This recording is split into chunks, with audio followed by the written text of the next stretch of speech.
మన భారతదేశ సంప్రదాయంలో ఎన్నో రకాల భగవంతుళ్ళను మనం చూస్తూ ఉంటాం. అంటే అగ్నిదేవుడు అంటూ ఉంటాం, వాయుదేవుడు అంటూ ఉంటాం కదా.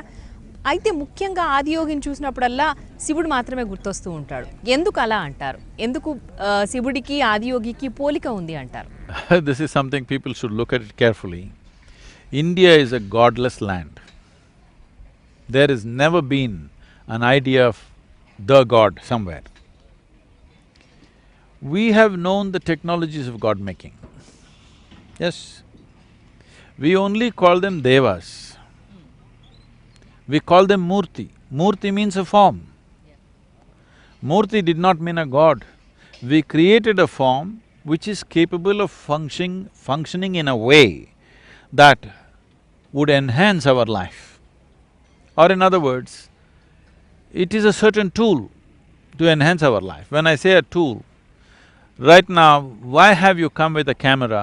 I will speak, you can hear, you can see with your eyes and you could have gone. Yes, but to show.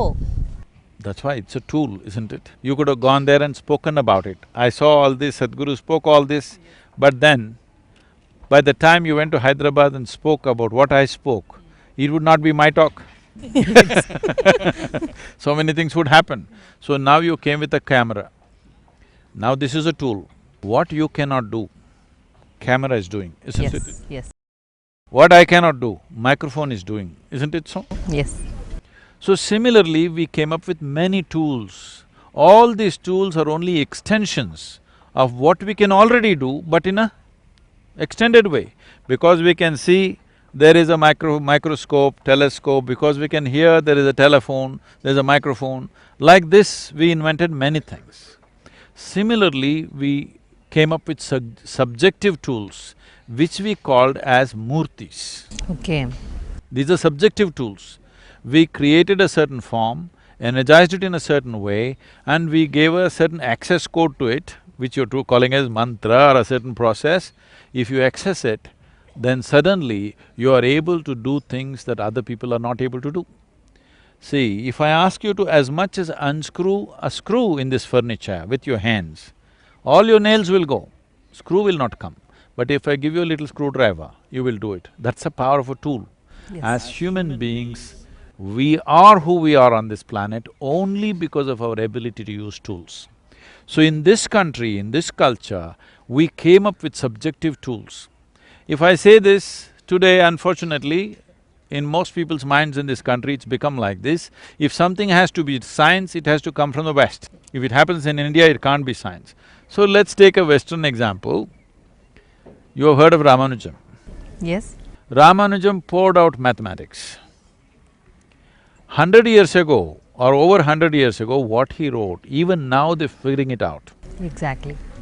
What he wrote in 1910, now they are saying it describes black holes. In 1910, there was no concept of black hole in the scientific community.